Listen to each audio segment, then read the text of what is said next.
Hello, everyone, and welcome to the Desolation Sounds podcast. My name is Stephen Hook, and this is a podcast celebrating everything to do within the world of alternative music, be that rock, punk, metal, or even extreme metal. You should know it by now. Coming up with this week's show, one of the weirdest collaborations I've seen in a while, involving Ozzy Osbourne, of course. There is a health update for Swedish power metal band Sabaton, who've had a bit of a shit week, I'll be honest. And there's also new music from the mighty Leprous, and album reviews come from Knocked Loose, Ithaca, and Numenorean. That's just a fucking weird name, but spoilers, it's quite good. As ever, we'll start with the news, and yeah, so excuse me, Ozzy Osbourne is guesting on the new Post Malone album. Because this year hasn't nearly been weird enough. It's part of Malone's new album, which is coming out this Friday. It's a very fucking short notice kind of thing, late notice, whatever you want to call it.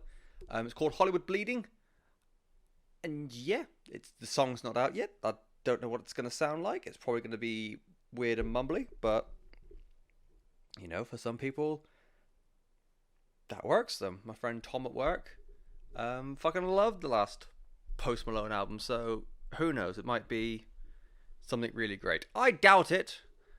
It'd be interesting because Ozzy is one of those weird people that listening to him in interviews when he's just talking, very difficult to understand. In between all like the drugs and the alcohol, he's old as fuck and he's brum.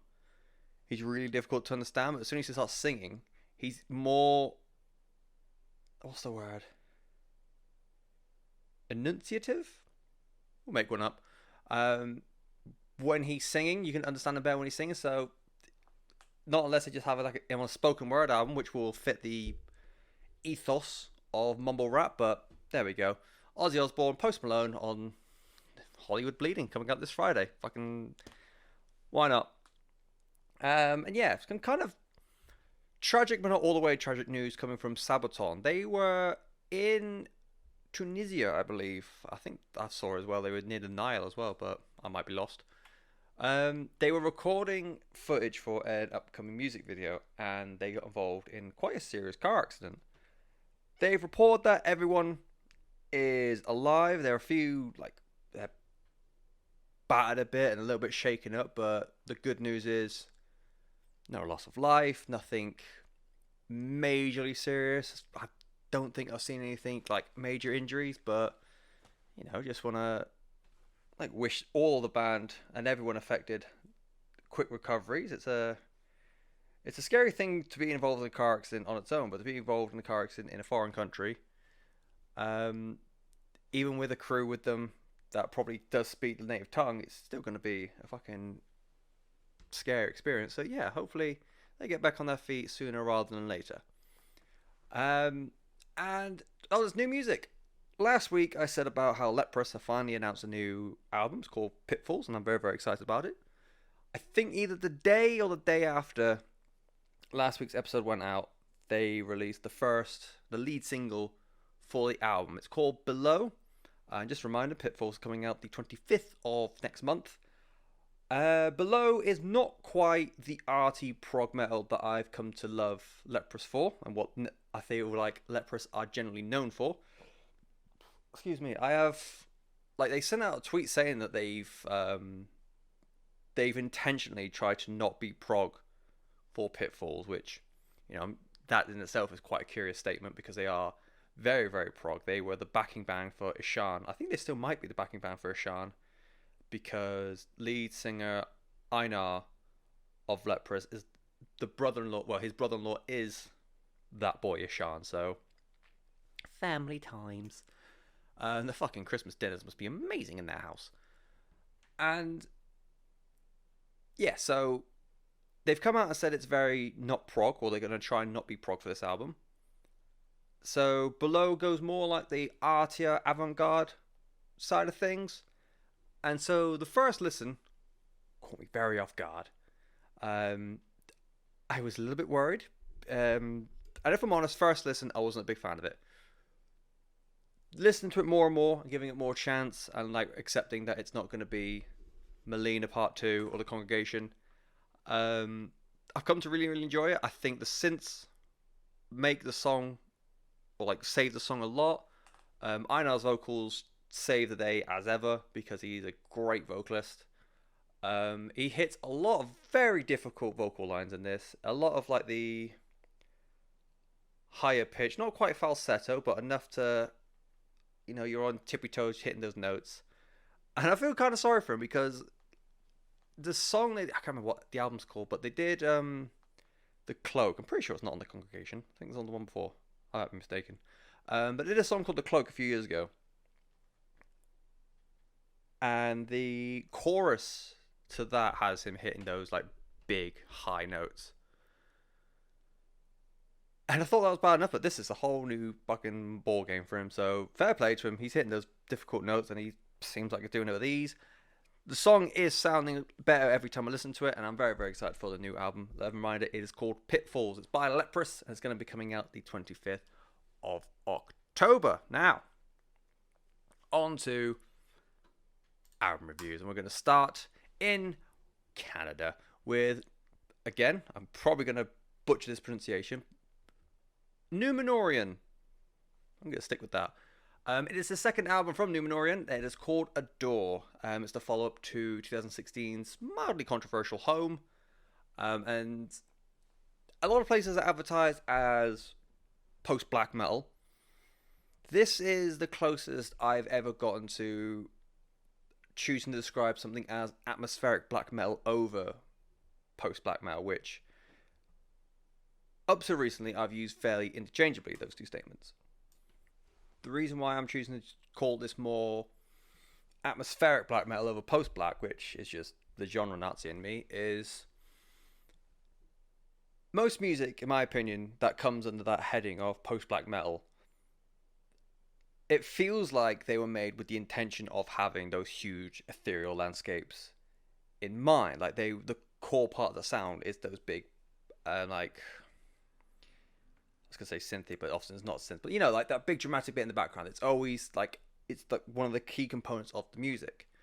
With Adore, though, it kind of feels like if you took out that atmospheric line in the mix, you'd be left with a really, really strong out-and-out black metal record. The atmospherics kind of feel... Afterthought makes it sound negative, but it just feels like they went in to make a black metal record and then just expanded that sound more by having the atmospherics second, if that makes it sound any better, which it probably doesn't. Like the plinky plonky mood part would still be there, but they feel quite natural. Well, they feel like they would fit that core black metal sound quite well. I can't think of an example, but I've listened to black metal records before, and they still have those moments or those little like in between like 1 minute long songs that I've got, like the slow acoustic or like the ballad, not ballady, but you know what I mean. So yeah, I feel like as a rule this is like quite a heavy metal record, but obviously with the atmospherics in, we've got to take it as it is, and it is obviously a whole different thing with those atmospherics in. The transition from Portraits of Peace into Horizon, so track 2 into track 3, is fucking fantastic. I couldn't stop. I was writing the notes for this last night, the other night, sorry. And I just must have gone over it 4 or 5 times. Portrait of Pieces is already it's led in by the intro track, Nocebo. And it's a great track, and it's a great track in its own right. It's sort of like Gojira meets Watain. And those two names will be popping up quite a lot in this review. And it gets you suitably amped for the album. It's a really good, like, massive sounding black metal song. And the final minute of the song, of Portrait of Pieces, it sort of like disintegrates the sound into just this mess of noise and screams. And then everything builds up again. You know, like old 80s synths or video games, where it's like that just the building continual note combined with the like long scream, and then it just cuts and explodes into Horizon, and then that in itself just explodes again. It's fucking fantastic. That opening scream from Brandon in Horizon could just bring down a fucking building. It is just great. I cannot think off the top of my head, or even when I was writing this the other night, of a better transitional pair of songs. It's so brilliant. From there, you've got a couple songs in the middle, but then eventually we get to Coma, which I think is the guitarist's choice of the album. It's got a lot of really strong hooks and riffs there from Byron and Roger. There's like a higher pitch riff that goes along around like the 2:50, 3 minute mark. Brings back more of those Gojira kind of vibes. And it just sounds brilliant. Coma is sandwiched between two melancholic, almost like death folk kind of songs. You've got Stay and then you've got Alone. They actually feel quite comfortable within the context of the album. Oftentimes, songs like that can really disjoint an album, like affect its pacing. Like last week I spoke about Petrol Girls. And as good as that album was, constantly having like interlude tracks sort of like messed up how you could like just take the album in. With this, I think it just carries the album along quite well. It fits the mood a lot better. It's kind of like Ancient Wisdom E, if anyone remembers them. And then the title track Adore brings in a huge gang vocal, which like adds that little bit or that last minute bit of confrontation. The song itself acts as a great summation for the album as a whole. More great guitar work. And there's a beautifully mournful section. The lyrics are, why do I feel this? Why do I feel this way? I'm the only one in my way. That's pretty big and that's pretty powerful. And it precedes an acoustic, really sorrowful break, which is just despairingly sad. It's fucking great. And then, the song finishes it by throwing everything they've got into this, like, big, huge sounding song that eventually just winds down, eventually flows into the ending song, or ending, like, is it still an interlude if it's at the end? The outro track we'll go with. DDHS letters. And that sees off the album. This turned out to be a fucking great album. I'm really, I did the thing again. I need to start listening to myself. Albums like this work best on headphones. You know, I'd like first 2 or 3 listens I gave of this was on my phone, just on phone speakers as I was getting through my morning. I was like, it's okay, but nothing special. Those first listens on headphones was it's otherworldly. Again, that transition from Portraits of Pieces into Horizon is just insane. I cannot get over it at all. And the more listens on the headphones, the more listens just in general, I heard just more ideas, more different things they were like cramming into the album. And it's just a very, very good album to me. It's got a definite Gojira influence in there without being overly technical or overly groovy.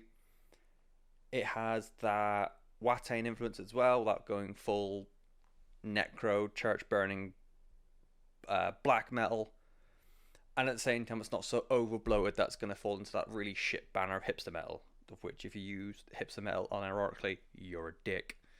But as a whole, I think that's quite a good starting point. If you've never really gone in on post black metal before because you are put off by that banner of hipster metal, I think this is a really good shout, because to me hipster metal, it's always going to appeal to metalheads trying to get into different kind of music, as opposed to like Katy Perry fans trying to get into metal. So I feel like if you're a metalhead, or someone who likes alternative music and you're trying to get into this kind of style of music, I think this is a really good starting point, because like I said, outside of the atmospherics, it's a really, really strong black metal album that I think stands alone quite well. And then with the atmospherics in, it just adds more and more really brilliant layers to the overall product. It's well paced, it's deeply depressing at times, and I stand it 100%, whatever that sentence means. It is called Adore. It's by the Calgary band. Calgary, that's in Canada. Fuck that up. It's called fuck me. The band is called Numenorean. The album is called Adore. It is Very, very good. And yeah, like I said, very, very good point for that, like, post black metal, atmospheric black metal field, I guess. On to album number two, then, and we're looking at Knocked Loose. They are from, well, I think a lot of people know about Knocked Loose by now. The album's called A Different Shade of Blue. It is their sophomore album. That means album number two. They're from Oldham County, Kentucky, in the US of A. And they are a very, very aggressive and very, very popular metalcore, metallic hardcore. I think I heard someone or read something call them as heavy hardcore, which is the worst band or worst genre name I've ever heard of. I have really struggled with Knocked Loose.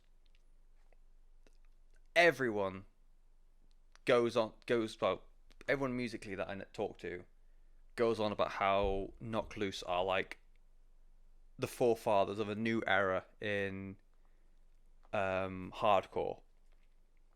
And I remember trying Laugh Tracks, their debut album, and I just did nothing. I don't know if it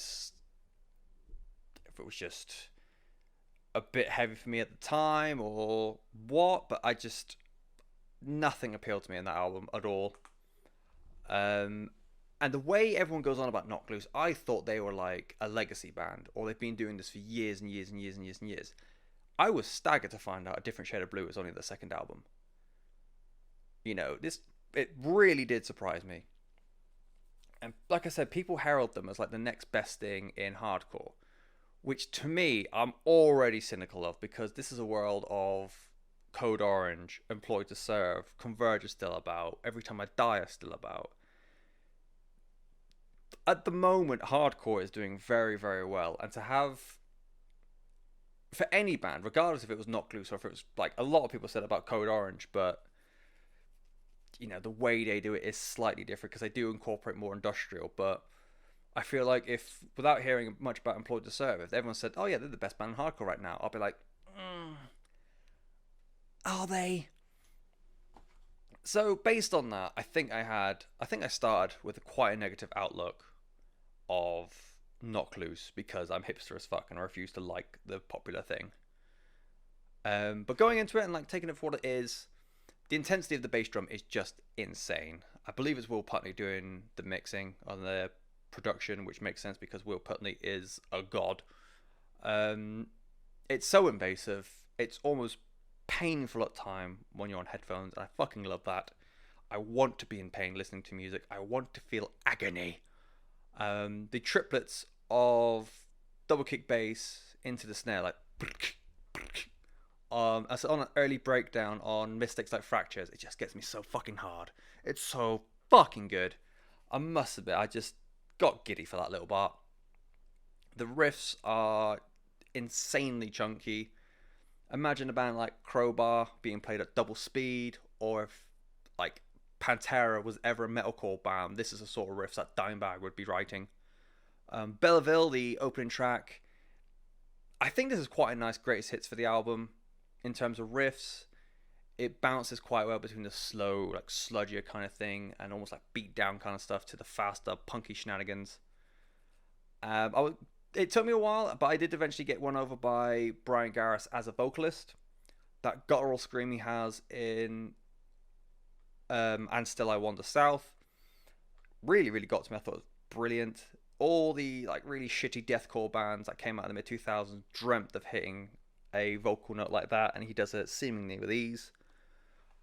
And he just seems to have this unwavering strength to his vocals. Like never once am I feeling like he's gonna do himself an injury or it's just not quite as good as this song. He's consistently brilliant with those sort of vocals, and it's damn impressive when you see the amount of people who do like quite an aggressive vocal or do like consistently screams, and they've got like, well, look at While She Sleeps.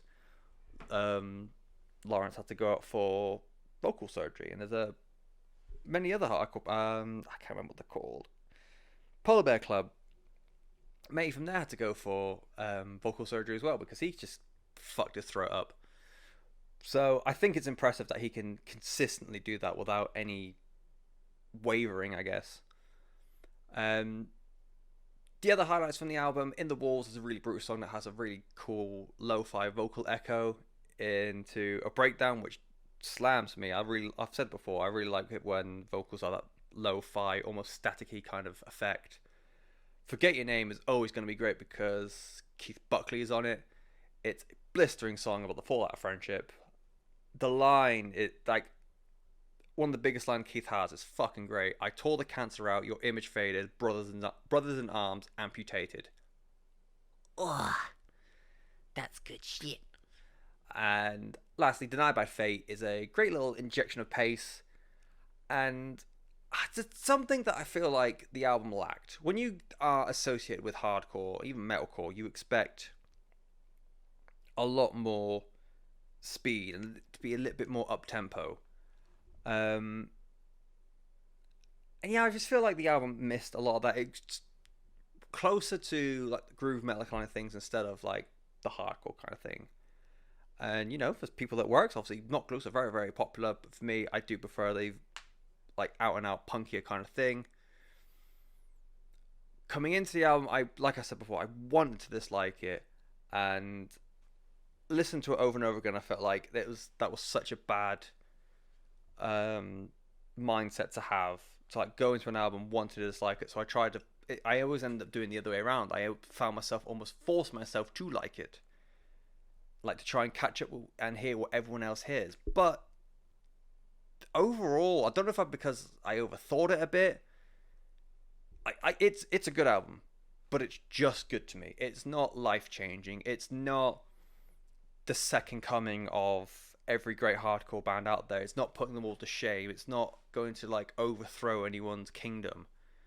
I think it's hugely impressive for a second album to get this kind of quality and to have a vocalist like that on album number 2. I think it's fantastic. And it's good to Lose Yourself and Headbutt Trees too. But it just doesn't. There's no lasting presence on me. It's just a very, very. What's the word? It does what it needs to. I think I can't think of the proper word, but it's just a very, very culpable metalcore album. I think it's absolutely maddening that Not Loose are the gateway band for a lot of people to get into metalcore and hardcore. That's fucking bonkers. And it sets really cool precedents. Like, before people were getting into quote unquote metal through Bullet for My Valentine, Atreyu, Yashin, Sky Eats Airplanes, Icy Stars, basically fucking terrible bands. Although I do have a soft spot for Atreyu. For them, as much as I'm still undecided about Not Loose. I'm going to see what I feel about them at the end of the year. But regardless of what I feel about Not Loose, the fact that a band like this is bringing people into metal and hardcore, I think that's fucking great. It is a different shade of blue. It's by the Oldham County, Kentucky-based band Not Loose. If you are into very groovy, almost slam metalcore, these are your boys. And like I said, they're doing big ting, so they must be doing something right. On to the last album of the week then. It is Ithaca with their debut album, The Language of Injury. They are based in London and they straddle the line between metalcore and mathcore something fierce. They're a forward-thinking band full of ideas. It's hardcore and it's unholy raw. It's got to be fucking sick, hasn't it? They're immediately top marks for guitar work from Sam and Will. I think they're using a lot of pinch harmonics. I don't know, I'm not a guitarist, I'm also very, very dumb. But that constant kind of noise makes me think there's some kind of death siren going off at all times. And it's terrifying, but that's how I like to live my life. It starts off as a pretty in-your-face barrage of frantic hardcore. And it's not quite a false sense of security. It's more like a false sense of awareness, because then Impulse Crush comes in and it just wants to fuck you. It just wants to rip your head clean off your shoulders. And, at this point, I'm thinking this is just going to be a very, very fun more hardcore album after listening to Knock Loose. But then you get to Secret Space, and there's this beautiful cinematic soundscape in the background to it all. I've described it as a beautiful oblivion because mostly I can. And then from there, it goes into slow negative order, which goes one step further, almost channeling like a Rollo Tomasi vibe to it, to have that rage and aggression partnered with that angelic and otherwise calming, that calming vocal line from Jamelia. And then once more time, the title track, The Language of Injury, goes one step further again, where that weird juxtaposition where the clean vocal is potentially the hardest part of the song, or the heaviest part of the song, excuse me. And the music behind that big crescendo in the title track just sounds fucking amazing. I wanted to point out like one individual member of the band, but it's one of those pieces of music, or like little clip of music, where if one person is off or one person just hasn't got the right beat, you'd be able to tell. But everyone is on full fucking lock, and just I've got their part down to an absolute T, and it sounds fucking unreal. It's so brilliant in that, and just like that progression from going like brutal attacking hardcore to this like illustrious attacking I don't want to say post rock because that's just not right, but you know, emotional hardcore I guess would probably be closer. It's fucking real. I love how it's not quite like post metal in general. It's that slow progression from being quite calm and jittery to every instrument in the world's happening. This is over the course of about 4 or 5 songs where it's like angry, aggressive hardcore to just flamboyant, excessive hardcore, and it's Italian hand kiss. To go like through it all, Impulse Crush is just a burn of a song. Even down to like shrieking breakdown at the end of the song. And I think that the entire album, this Impulse Crush is the most hardcore the album ever gets. The penultimate track, I want to say Jilt. I keep wanting to call it Guilt, but that's not how you spell guilt. Jilt. And I sound fucking weird saying that. Really does well to blend those kind of, I just said I don't want to use post-hardcore, but I wrote it in here. Blending post-rock with like a hardcore undertone. Think Immortals by Oathbreaker, that kind of, is it shoegaze? Is it post-rock? Is it debilitating hardcore? Who knows? That's part of the game. I thought this was fucking excellent. What this accomplishes, it's like half an hour long. You know, it's not that long at all, and yet it does so much in that like fairly short space of time. It's so imaginative and so well thought out that it's rare that you can find one song that just adheres to one genre. You know, it's usually like mathcore with a little bit of post-rock melted in there, or it's a post-rock song with a little bit of destructive metalcore just like as an underbelly. It's never just one thing. It's loads of different ideas coming together to make something beautiful, which is what Holy Roll do, and I think Ithaca are now keeping that flag going on behalf of them, and it's good things, y'all. I like how slowly, as I said before, how slowly the development of the post-rock elements are introduced. Those subtle startings at the end of Impulse Crush, it then creeps into the Secret Space and then explodes throughout the rest of the album. And it's almost like, I kind of alluded to it a minute ago, it's almost like they were writing one massive piece of music. And it was going to be like, kind of like on the subject, it's kind of like the Tool album. Just one big, like, impulsive piece of music. And then halfway through, someone just thought, what if we made this a hardcore album? And just threw it on top and go, there we are then. Yeah, I just think it's a super interesting piece of music. It's a great piece of music. Fucking Slow Negative Order and Language of Injury together are fantastic. If Ithaca were people's breakthrough band, the world would be a really cool place. And I could totally get on board with it a lot more than I do Knock Loose. But beggars can't be choosers. It is the language of language of industry, the language of injury.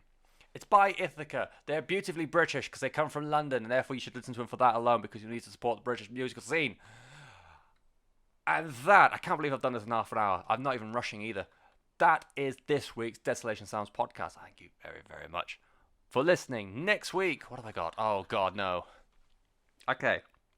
Next week, I've penciled in the Tool album. The Tool album, I listened to it the first time today. It's a lot. It's so much. I don't know what I'm going to do. I'm going to try my hardest to get the new Hawkeyes album because that's coming out on Friday. I've got that in pre-order. I cannot fucking wait for that. And I've got Sleep Talk and Minor Love, a metalcore band, metalcore post-hardcore sort of thing, and an emo band as well.